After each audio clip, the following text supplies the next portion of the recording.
is St. Francis Barracks in St. Augustine.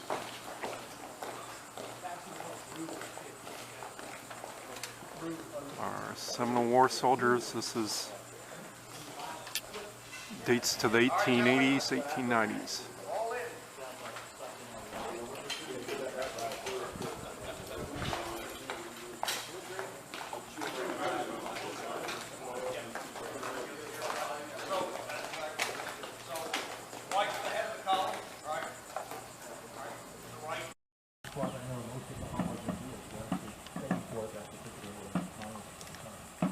Two mounted officers. They are wearing official coatees, as they're called, their official dress coat. And here we are at the National Cemetery.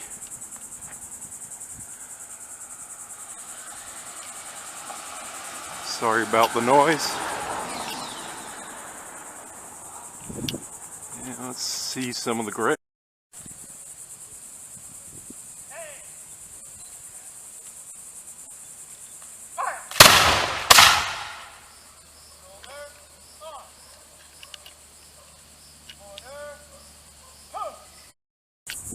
Now in the back of the cemetery is the older part.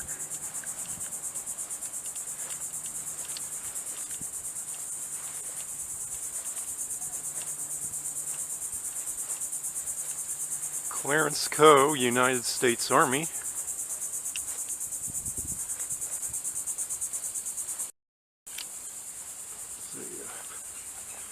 First sergeant here, I'll have to see if that was the one that was killed by one of his privates in the barracks.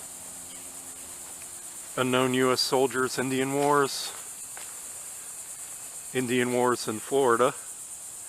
That of course means unknown soldiers killed in the Second Seminole War. Okay, of course the Seminole War Monument dates from 1842. And under these three pyramids made of coquina rock are the 1,466 soldiers killed during the Second Seminole War, just buried under one vault, including Major Dade's men. At least that's how the story goes. Okay, this monument says, erected in token of the respect and affections, remembrance of their comrades of all grades, and is committed to the care and preservation of the garrison in St. Augustine.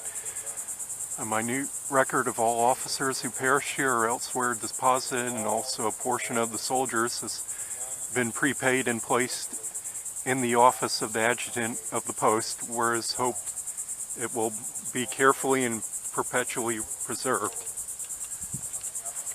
This conflict, in which so many gallant men perished in the battle and by disease, was commenced on 25th December 1835 and terminated 14th of August 1842.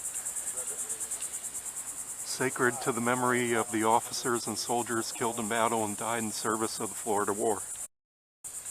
Okay, what mentioned on the monument, what it means at the end of the war, all the soldiers serving in Florida gave a portion of 1 day's wage for the memorial and monument here in the park. So if they got about $6 a month in 1842, so that would be, I don't know, about 30 cents. So, but anyway, every soldier serving in Florida paid the donation. Nobody refused. And they had the pyramids where they deposited the remains of Major Dade. Okay, so taking my time, that was about 20 cents a day on soldiers' pay.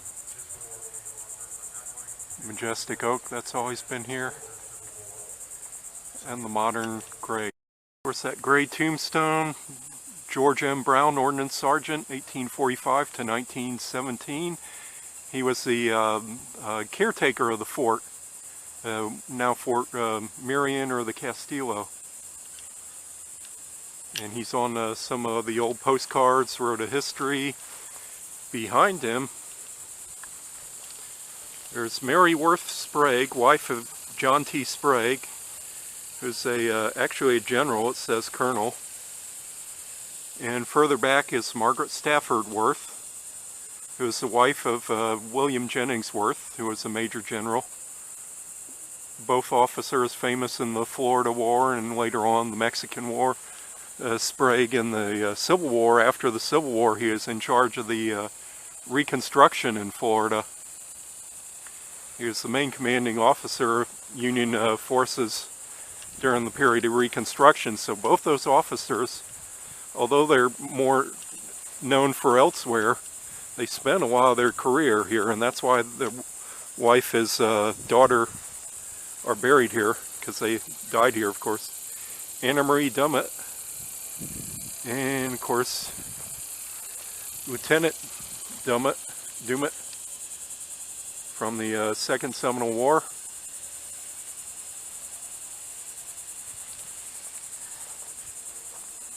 (1826), so I guess to 1855, that's the Third Seminole War.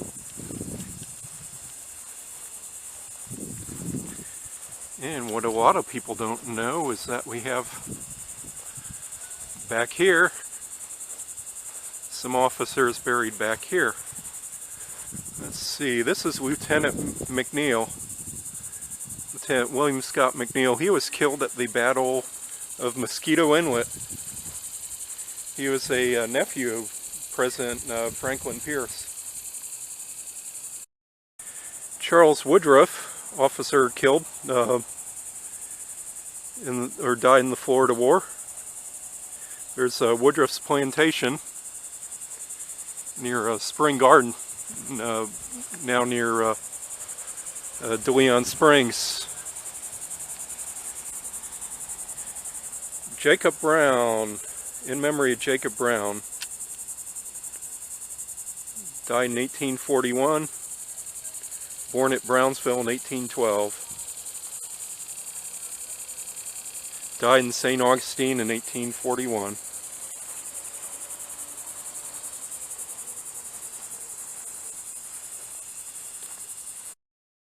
Okay, this is interesting. Major William Hoffman, U.S. Army, born in Sackett Harbors, New York in 1820. Died here in St. Augustine in 1844. He was in the 6th Infantry. I don't see it on here. He was at some of the campaigns in Middle Florida.